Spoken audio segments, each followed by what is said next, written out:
Pozrieme sa v skratke na časovanie. Dnes som mala klientku a musím povedať, že neboli jej jasné tie koncovky, dobre? Takže úplne v skratke.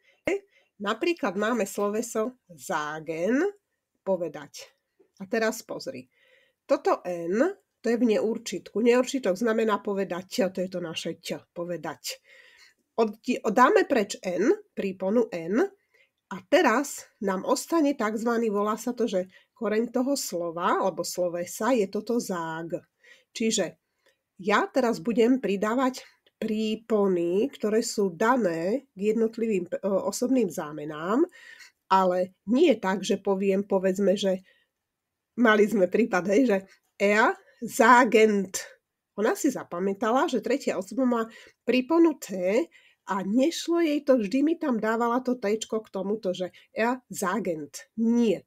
N dám preč a ideme. Ich sage, du sagst, sie es sagt, wir sagen, ihr sagt, sie oder sie, keď vykáme, sagen. Takže na toto mám takú pomôcku, na tieto prípony. Ich habe du hast ST, sie es hat T. A keď sme v množnom čísle, tak máme enten. Máme kačičky, máme enten.